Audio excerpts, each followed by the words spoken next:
So, good afternoon again. So, I hope you all had a refreshing lunch and feeling settled now, right? You all had your lunch? Yes. So, sometimes what happens is, after we having our food, especially lunch, our body feels satisfied, but our mind slow down a bit, right? Right or not? Yes. So, let's wake up both through something very expressive, okay? So, today we are going to have a small activity which doesn't involve talking much. Instead, we will watch a performance, okay? We'll watch something, some small performance by our students. So, it's a mime performance. So, I invite you to pay your close attention to it and try focusing on not only on what is happening, but what message or emotions you see through it. Okay? So now I call upon my dear friends for the mime performance.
Enemies ahead!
How progressively? How quickly?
afternoon, everyone.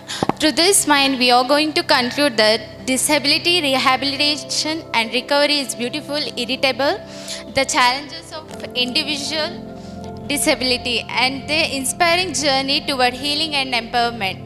Without words, it speaks volumes about the strength of the human spirit, the importance of support system, role of rehabilitation in transforming lives. The silent act reminds us that with the patience, care, and determination, recovery is possible, and every individual deserves the chance to live with a dignity, independence, and hope. Thank you all. Enjoyed the performance, right? Yes.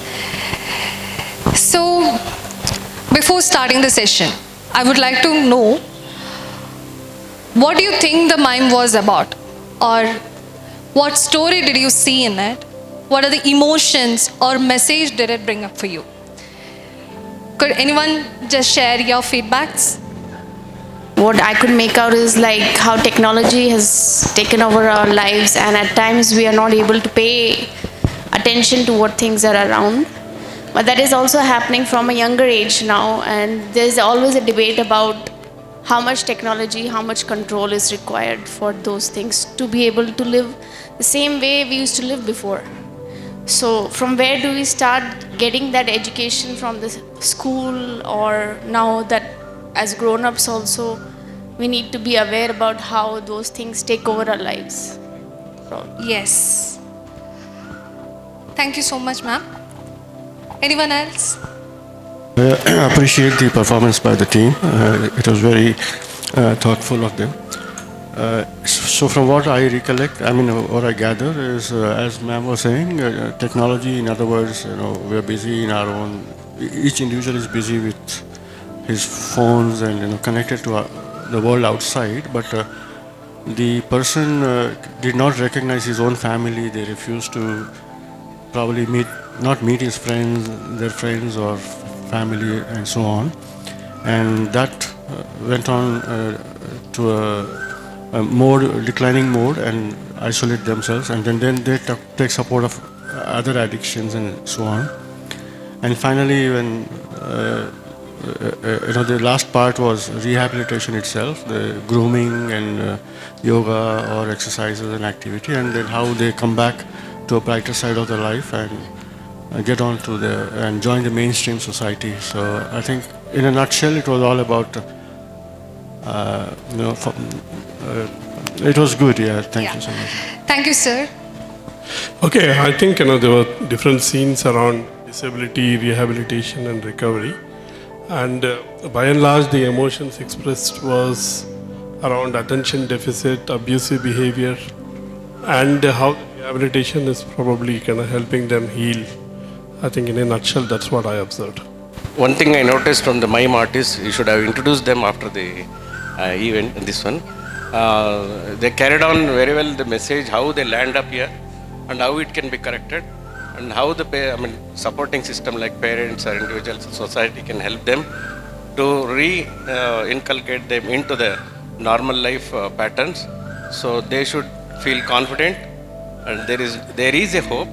They should not feel hopeless, and there is a place, and this place is ideal place, and we are fortunate enough to come up here to this place, and we are very thankful to the organization and the institute.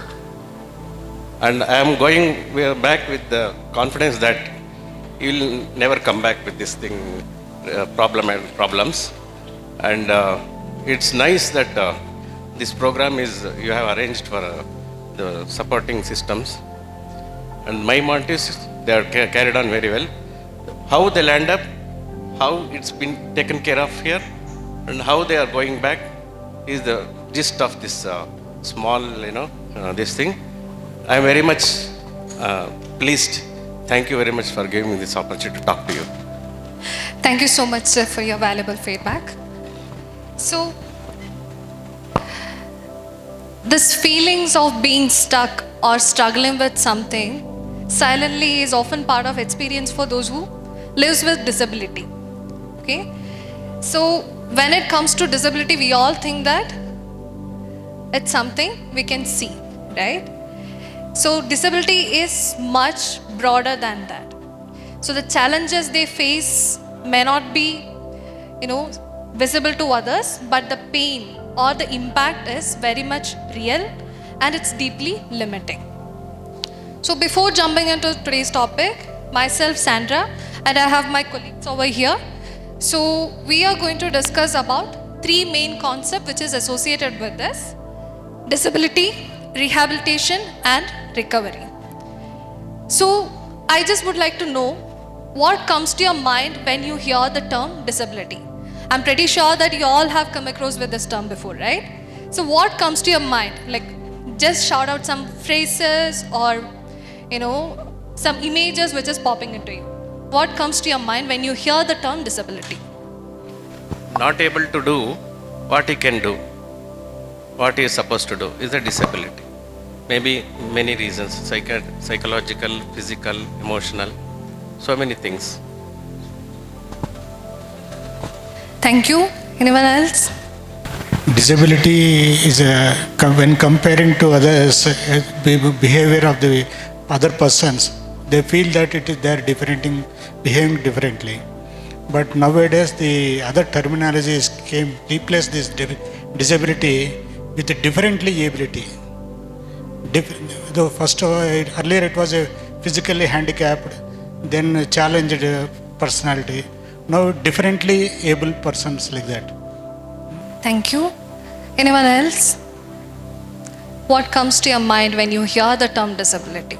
We all have come across with this term, right? Since our childhood, yes. Disability can be of many forms, be it physical or emotional. Psychological disability has many types as well. So disability is just unable to do the normal requirement for a person. Thank you so much. So, yes.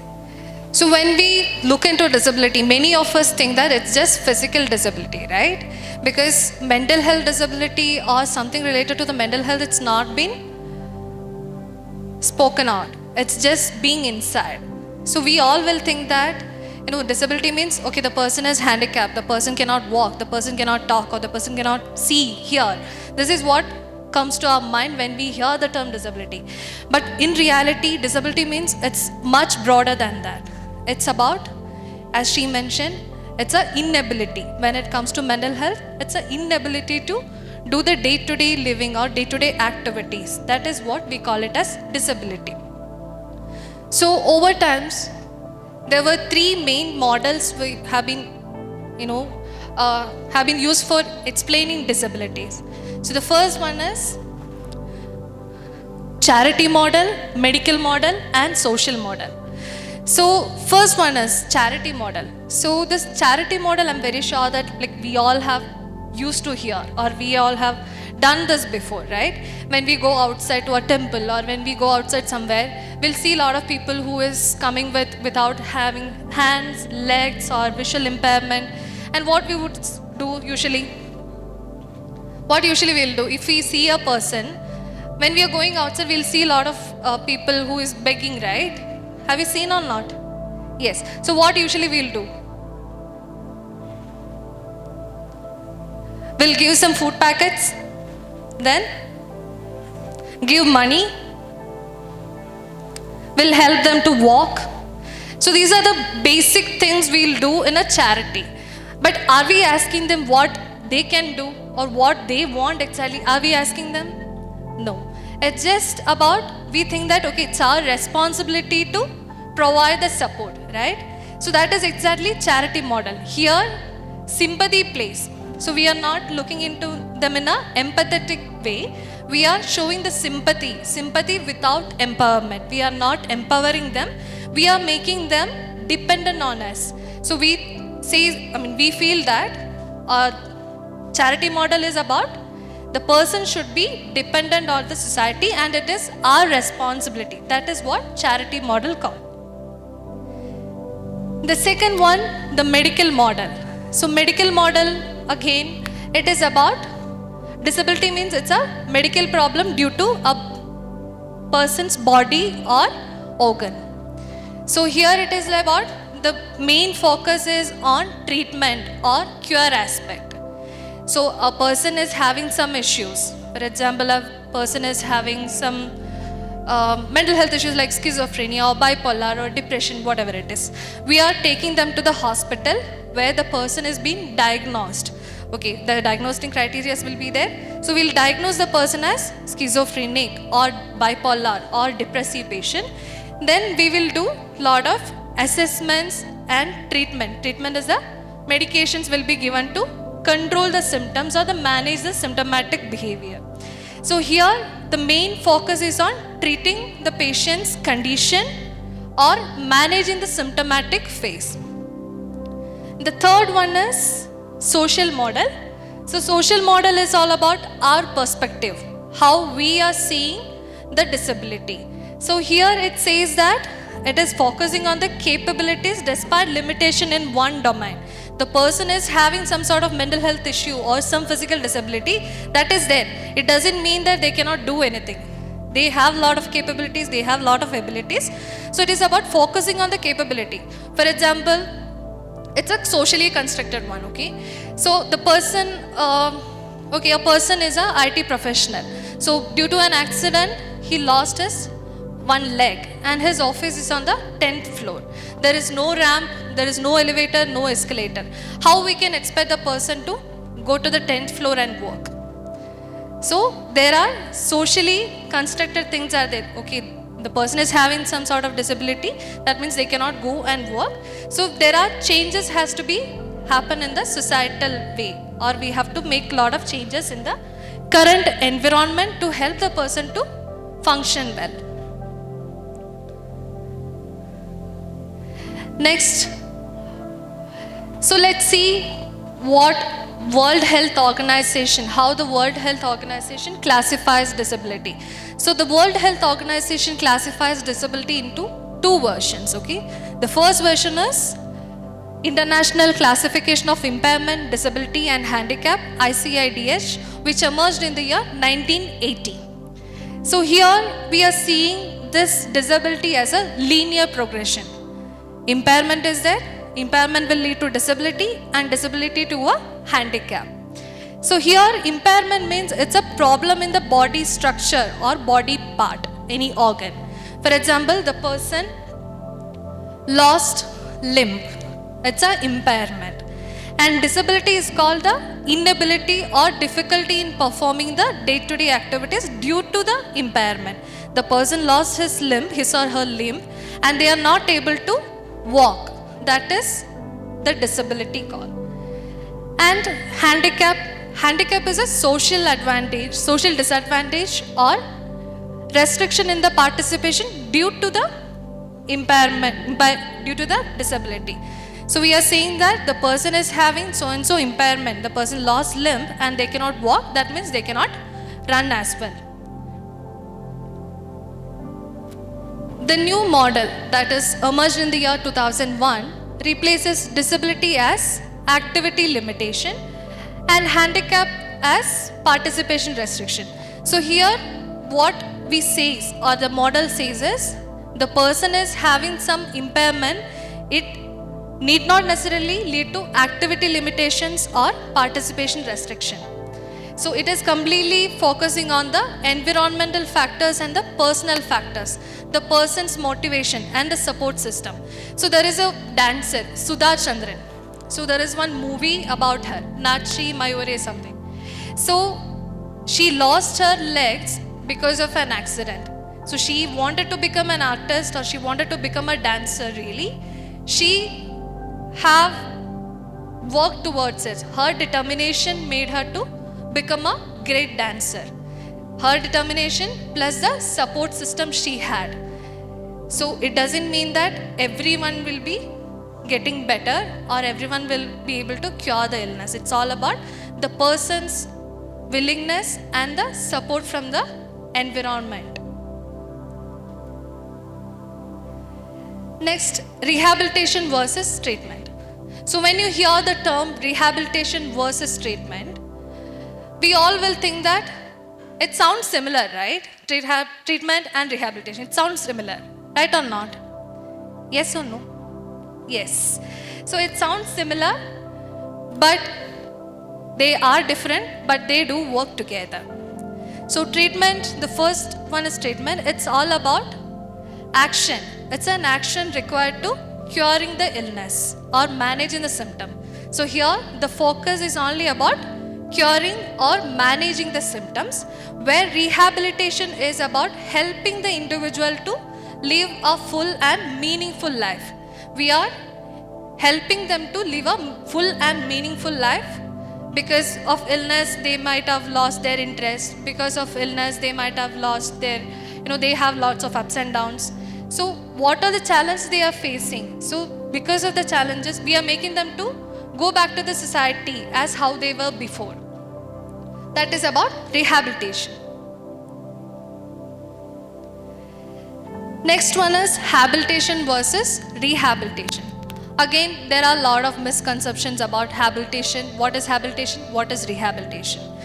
So when we hear this term, we all think that it's the same, right? Habilitation, rehabilitation. So when we, see families, many of us will have a lot of expectations, or we want our loved one to be better, right? So we'll have a lot of expectation should be there. So when it comes to habilitation, it is about helping the person to acquire new skill. For example, a person comes with an intellectual disability. Okay, the person doesn't know how to brush, how to take shower, how to dress, how to maintain eye contact, how to initiate a conversation. They doesn't know anything. So we are teaching them. We are teaching them to acquire some new skills so that they can function well. So that acquiring of new skill is called habilitation. And rehabilitation means it's about regaining the skills which they had previously. So when it comes to mental health issue, depressive patients or schizophrenic patients, so they will lose their interest, they will feel completely worthless, hopeless about the situations which they are in, right? So here in rehabilitation, we are helping them in regaining the skills which they had previously, because we want them to be outside society. We want them to function well in a better way. That is what we call it as rehabilitation, where we are helping the individual to regain the skills which they had previously. So that's all about disability. Now I hand over to Ms. Akshata for continuing the session.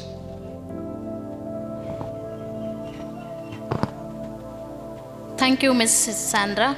So I hope you got effective information on models of disability, the differences between habilitation, rehabilitation, and the treatment, right? Yes? Okay. So now I am going to give you a brief overview of psychosocial rehabilitation. Before that, can anyone share what is psychosocial rehabilitation?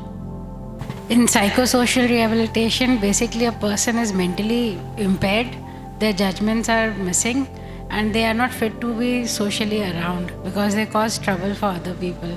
So they get to be rehabilitated in a controlled environment where they are not going to be judged, and effective therapy and behavior treatment is being given so that they can rebound back to a normal social self. Anyone who can share what is psychosocial rehabilitation? Okay, great. So the psychosocial rehabilitation is something helping the individual to recover from their illness and rebuild their skills, confidence, and the independence so that they can lead their life in the community without any hesitation. Okay, so basically what we do is people with psychiatric issues, we are rebuilding their skills so that they can reintegrate the society. That is what we say here. Psychosocial rehabilitation is a specifically focus on individual with psychiatric disability. It is also closely incorporates the biopsychosocial model. So here biopsychosocial model usually mental health occurs due to biological aspects, psychological aspects, and also social aspect. So biological, when it comes to the term biological, so there will be a hereditary, genetic factors. So if there is any family history of psychiatric illness, or maybe due to if there is any chemical changes in the brain, so chances are there the mental health may occur. So next comes psychological factors. So the psychological factor, it's due to if person's emotion, where the person is unable to handle their emotion, if there is any unstable personality where they are not able to cope up their situation, in that case the mental health issues may occur. With regard to the social aspect, so the social aspect, it might be due to peer pressure, interpersonal relationship issues with friends, families, maybe trauma, stress, support system, what socio-economic status they have, which cultural background they come. So these are the main areas where the person will get mental health issues. Next comes the aim of psychosocial rehabilitation, to restore to an optimal state of functioning. Here the optimal is dynamic and subjective. So here basically whenever the family comes here for the admission, so they'll come with lot of hope and expectations, right? So here what we are trying to make you understand is, many people will come here. Yes, so what we do, first the doctors will screen them, and based on their conditions the doctors will put them right combination of medicine. So once their medication intake is regular, so they will be continue with their symptoms reductions will be there. Once the symptom reduction is there, so the person is amenable for the therapies and the counseling. So here the person is going to decide optimal functioning, which means he or she is going to decide whether I have to get better and going back to the society or not. I can give you one small example. One of my client, this is like confidentiality, we will not be able to share all the information about the client, but yes, I can give you one example. So she was working as a assistant IT professor who was also managing her PhD. So due to both stress, so she couldn't complete it. There were household activities disruption, so she was not able to take care of herself, take care of her child. So she seeked the professional help. She was here for the rehabilitation, and while being here only, she completed her PhD, and now she is working as one of the senior IT professor. Which means what we are trying to tell you, if the person is decided themselves, self-motivated that they want to become well and get back to the society, which is possible. Next, there are the major domains of psychosocial rehabilitation. So which are those? Health, education, livelihood, social and empowerment. Which comes to the health. So health is basically we are providing specialized health to our clients. Not only that, we are making sure that they are following their structured daily routine, they are attending physical therapies, attending group therapeutic activities, and as well as the individual counseling, which will help them to recover or improve their mental health. Next comes education. As we all know that due to mental health issues, the person will not be able to complete their education. So once they come here, if their issue happen due to that, their education system will go down or slow down. They will not be able to complete their education. Then we will help them to do online study, which will they can seek help of the professional, so then they can complete their education. And also we have online certified course where we are we are supporting our clients to enrolling the certified course where they can look for it. Next comes livelihood. Livelihood is something called skill training, vocational training, which we have here Kalakriti called, and also baking unit. It is again not for every people. people, those who are having functionality, as well as it depends on if there is any high risk factors, we cannot give them those kind of stuffs. Let's say in Kalakriti we do have stitching, knitting, baking, we have like baking things and all, like sharp object can be used. So in that way we are not having the people who are having the harm to self or harm to others.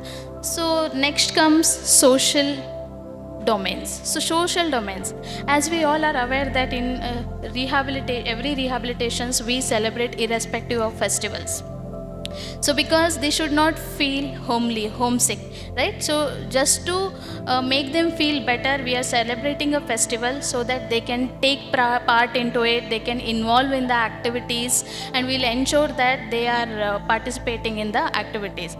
Not only that, we are sending them to lunch out, movie out, shopping, parlor visit, so that, and also there are inter-rehab competitions, cultural activities. We are sending them just to improve their socialization and the social anxiety.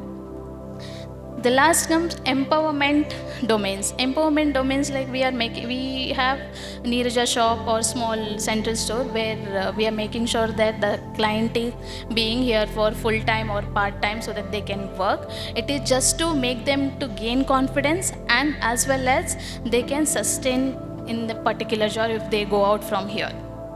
Next slide please. Okay, here I am going to tell you the spirit of rehabilitation. So let me see this.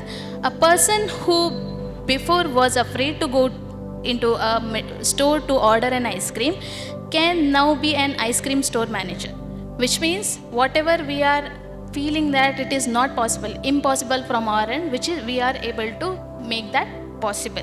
So here the medical professionals are there to help the client. We will understand their illness, we will make them understand their illness, and also will monitor them closely and support their unique journey without any judgment.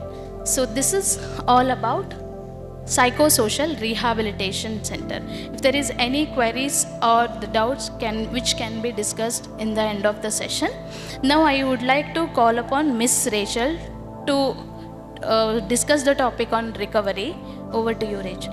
Thank you, Miss Akshada. So let's take a time to discuss about the term recovery. So especially in the context of mental health. So there is one influential definition by William Anthony, 1993. He described as it is a deeply personal, unique process of changing one's attitude, value, feelings, goals, skill, and role. So recovery is not mean just rid of symptoms. It's more focusing on how the person is looking after, how the person is moving forward with their symptoms, how they are leading a life in a meaningful way. So as well as that is a journey. In the journey, how the person is taking care of themselves in minimal motivations. So in recovery journey, it is a personal journey. It's a journey of an individual. It's helping the person to living a life with a hopeful and satisfying and a meaningful way. So now I'm giving one example of the journey of recovery of Helen Keller. She became deaf and blind at the early stages. So in the initial time, she faces some difficulties like isolation, frustrated. So in that period, her teacher helped her to study it and help her to make a confidence. So this journey helped her to maintain her to develop her writing skill, as well as she become a public speaker. So her journey of recovery is influencing the person. Is like the right time, the hope and the help is helping, and recovery is possible for everyone.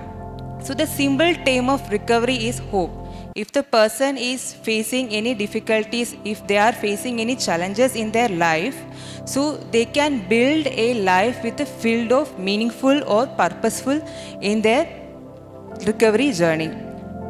Next. So next we are going to about the mental health recovery star. This is a tool.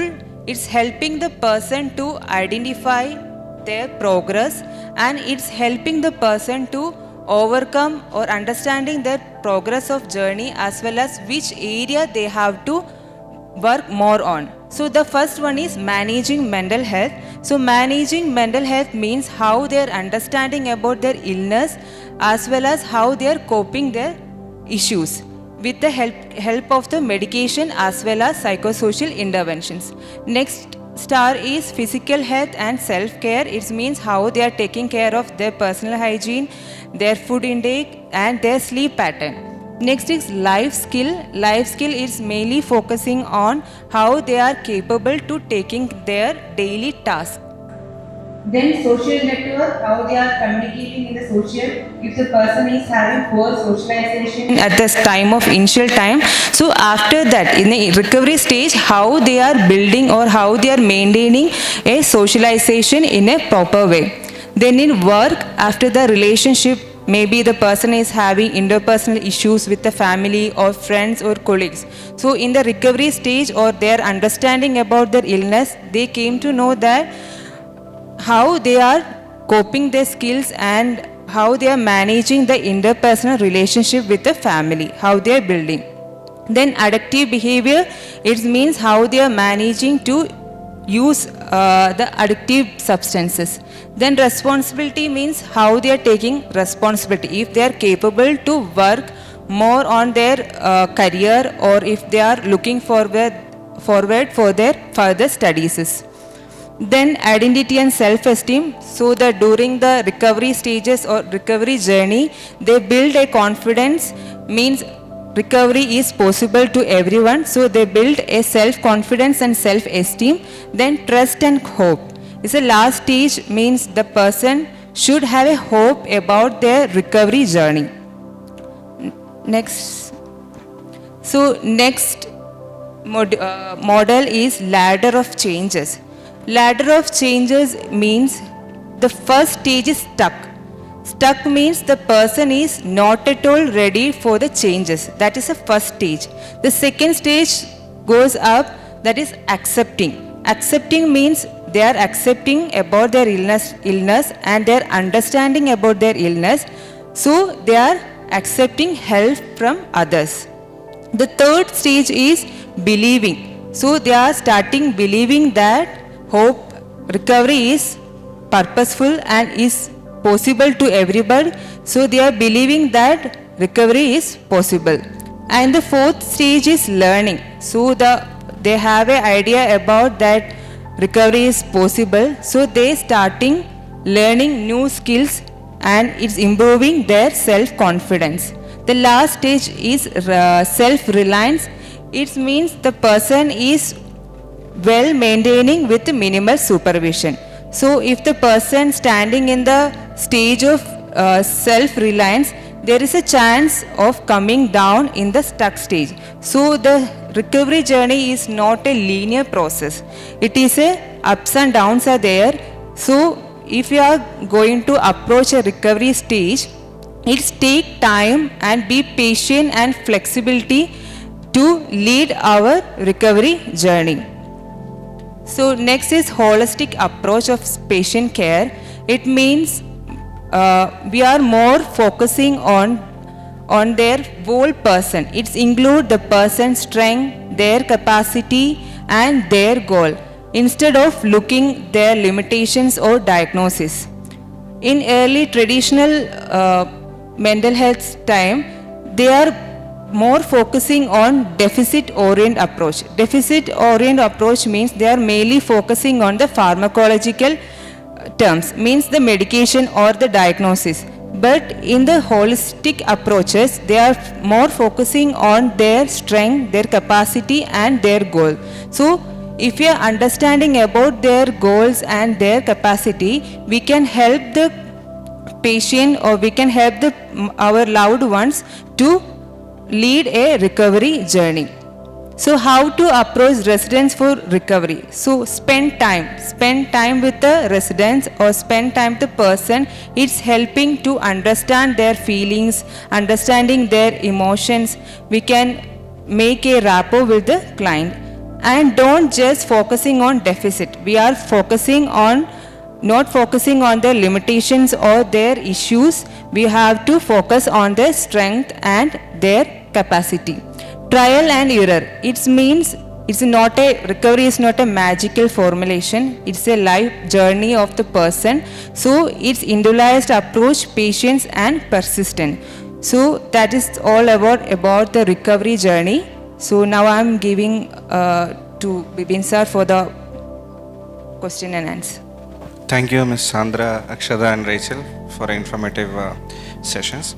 So now the floor is open for question and answer, and if you have any doubts, you can always ask questions. Hello. It's regarding the play only actually.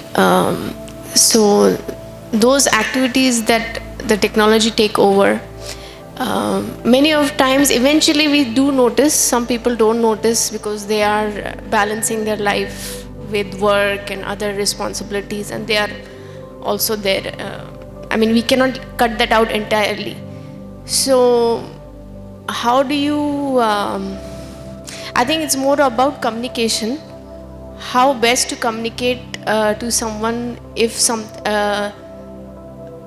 the technology to get their attention so as to reduce, or at times see, everyone is doing their part. Probably we'll never know to what extent their circumstances are, but sometimes we need the attention of the person who is there and who is tired. So how do you do the communication skill is what is important. So you have any tips on that? So you're talking about communication skill.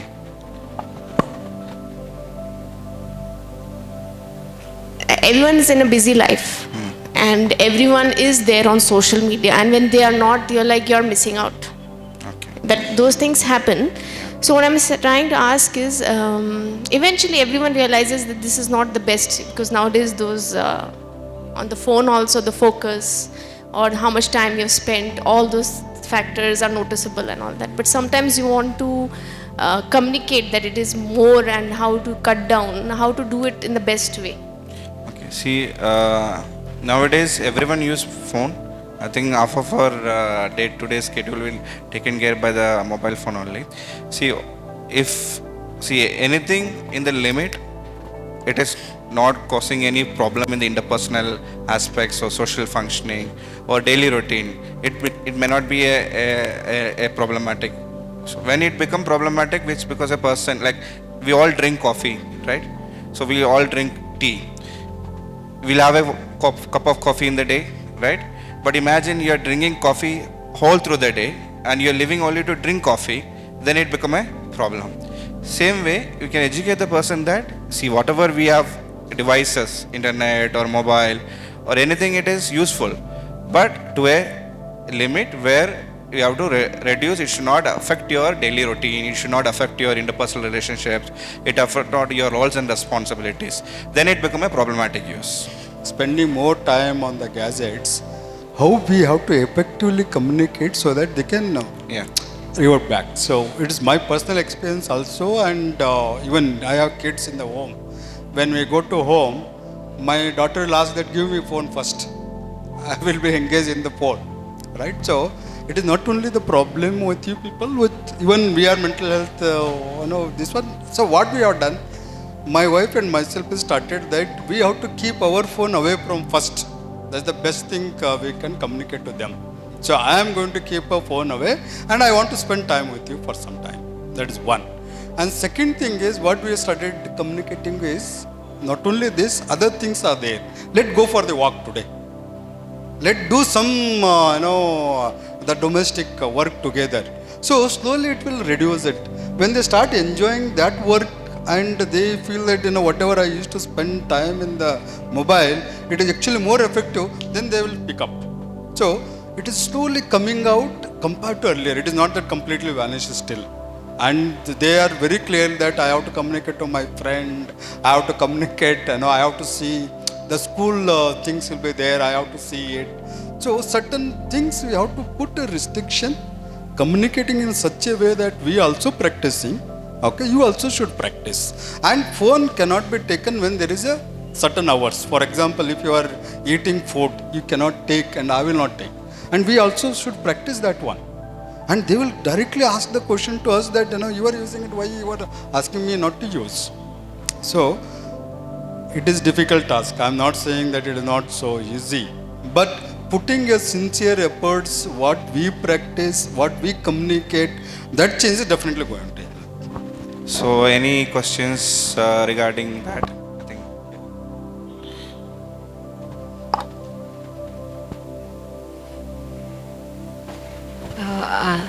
I just wanted to ask that during the recovery time, there may be so many relapses in between. Yeah. And we may have to come to the rehabilitation center again and again. Yes. So does the recovery become problematic at that time?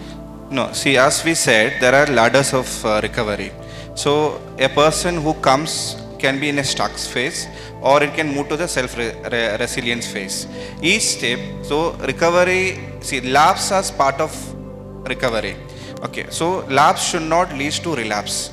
So before you lead to relapse, you should better you identify the triggers and come back and take the help, go back to the society. So it is an ongoing process. It is never like once you come to the treatment, you got it better, you're going back, you do well, or you may have problems, because the everyday interpersonal challenges, interpersonal issues are little different.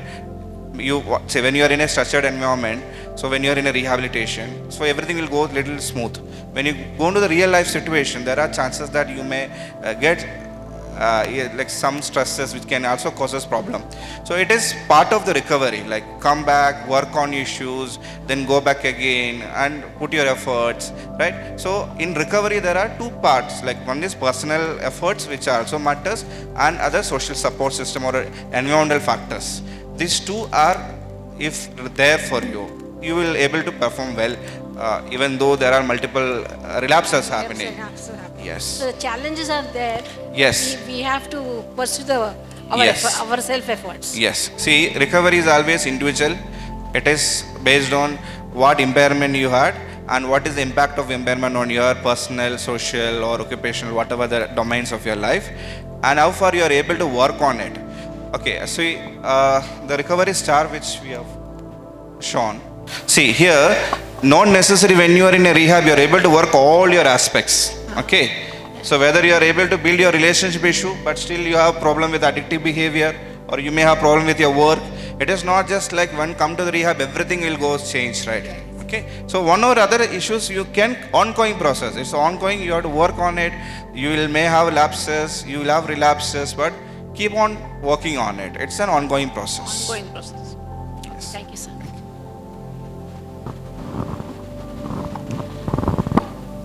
Any other questions?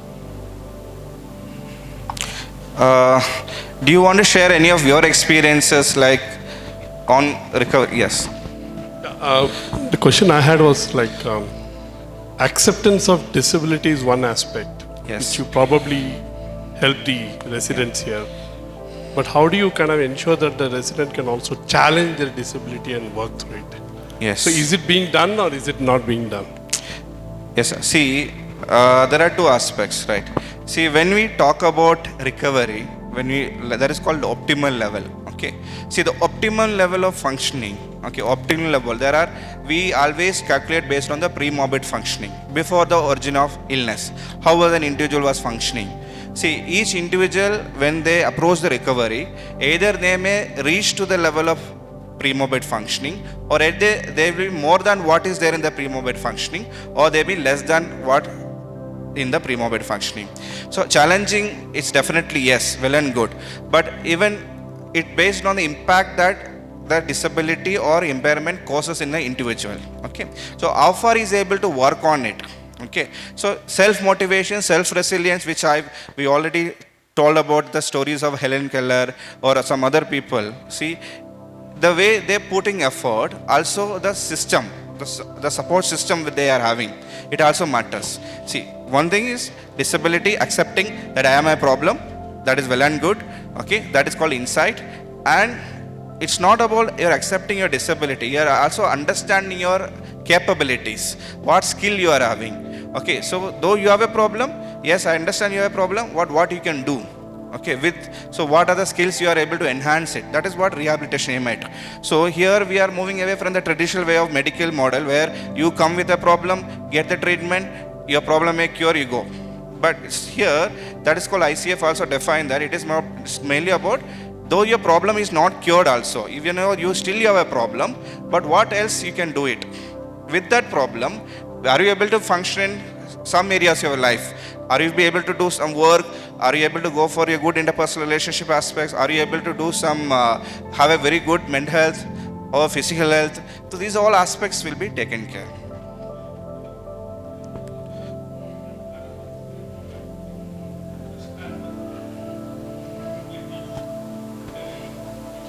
Yes, see,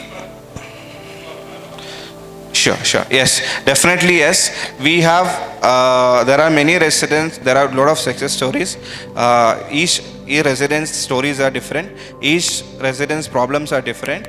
So what we have an individualized plan. Even to be honest, personally, yesterday I had a discharge, a patient who came here with multiple personality issues and even bipolar affective disorder. He is here for almost 7 months. Now, with the help of families, we are able to find a job for him. He going out, he has actually, from here he has gone for training. Now he started working independently. So now he'll be going to live in a PG or not with the family. He's going to be living in a PG independently.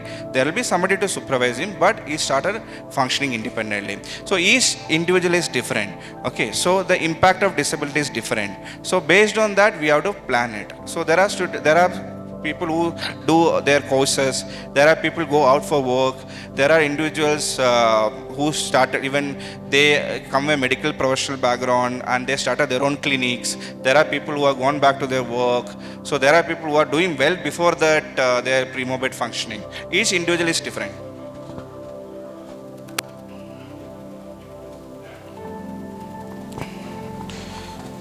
Yes, definitely. So there is post-discharge plan. So there is a continuation therapy sessions are there. No, definitely we can involve the family also. You can also, we will help you to tell you that this is what we are aiming at the individual. These are the plans which are going to be there for individual on a 1 month plan or short-term goals or long-term goals. So what we are able to achieve in a longer run.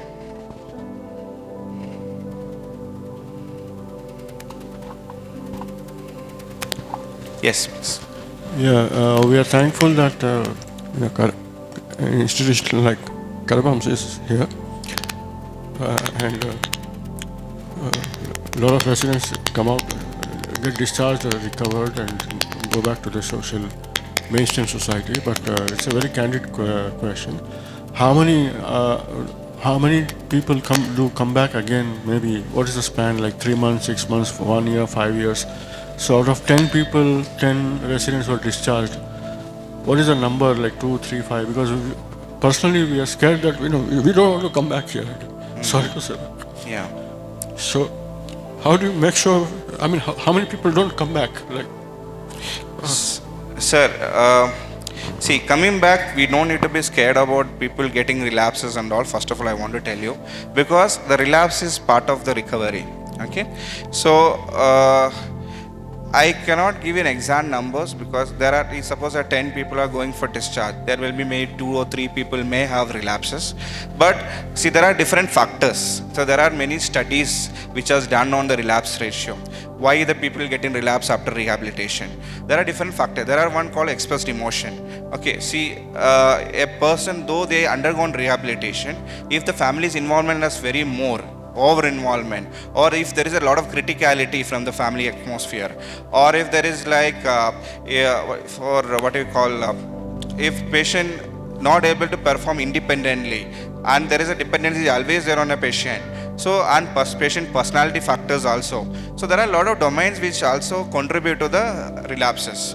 Okay, so there is a family aspects, there is a individual aspects, or if the social support system, whether he is going to the society where there is an acceptance, there's a rejection, there's a lot of stigma. So there are a lot of contributing factors for the relapses. So each individual is different, I'm again saying. So, but it doesn't mean that we have to be very, we don't need to be worried too much about the relapses. It part and parcel of the recovery process. Okay, my question is about the program after rehabilitation, when we move into a non-controlled environment, when we move out back to the old environment, how do we have resistance? One, coping mechanism. Two, and because it is not the same environment, we tend to go back to any addictive substance and all that. That resistance becomes very difficult. How do you deal with that? See, that is what, like, in the rehabilitation itself, there is called relapse prevention. You preparing you to the outside world. Okay, not just like though there is a structured activities here. When you go out, how you are able to competently handle the stresses there.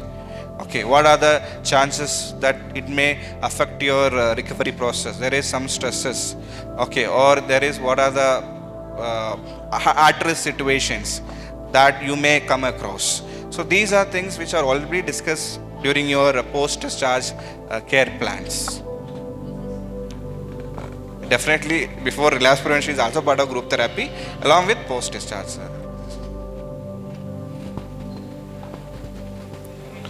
I will send you the soft copy. I can send it to you.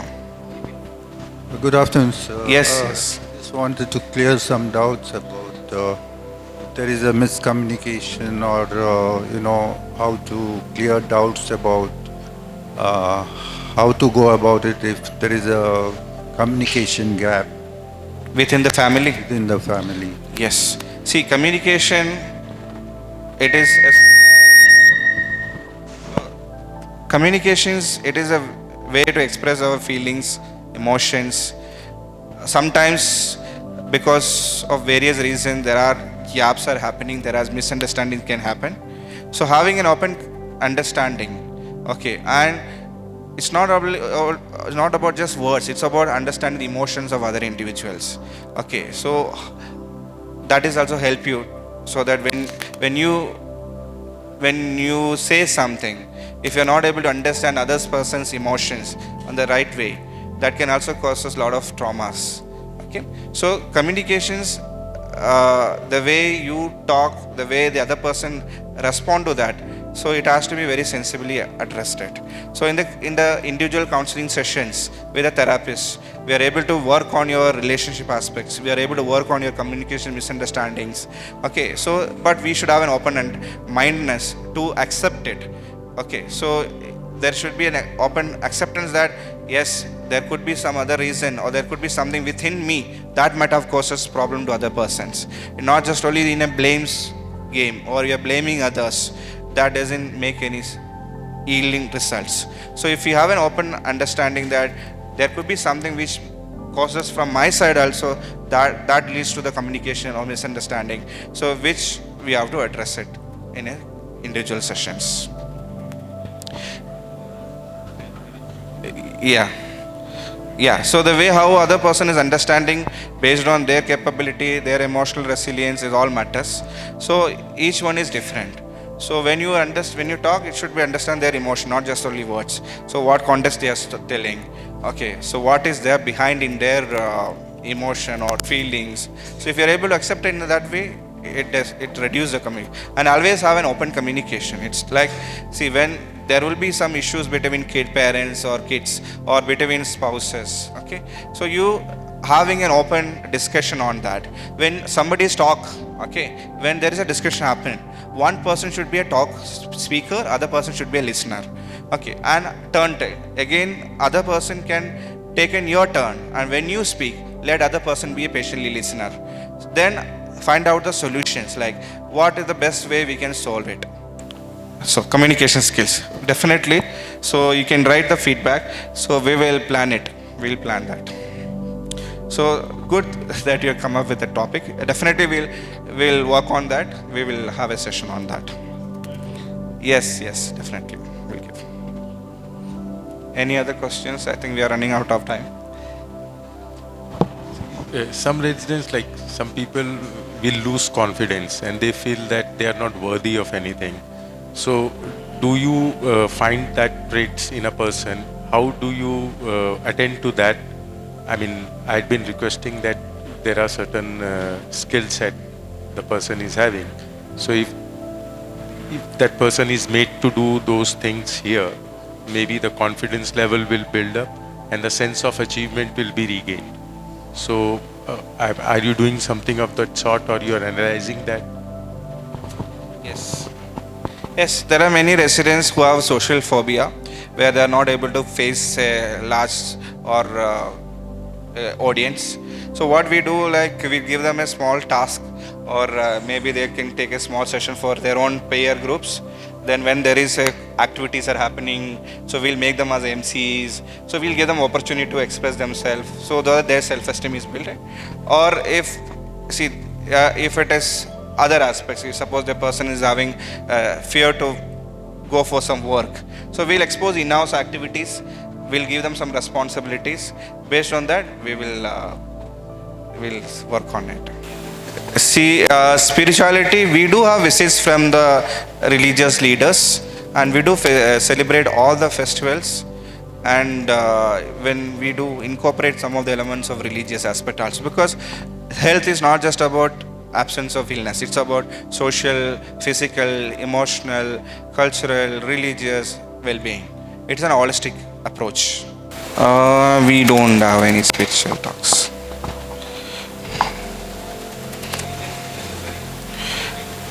Yeah, it is.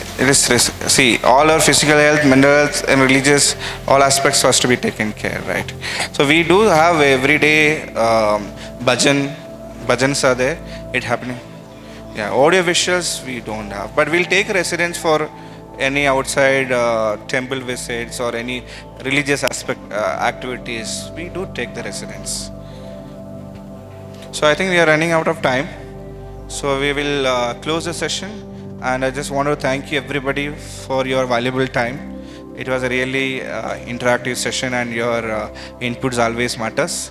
Please share your valuable feedbacks so that we can make it. Every month we are planning for family support meet. Like it's almost 1 year we have complete the sessions.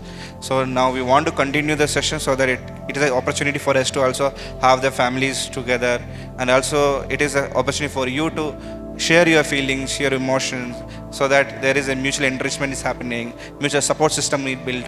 We want to make it as a community where all comes together, we share your feelings, we will take help from each other. Thank you for your time.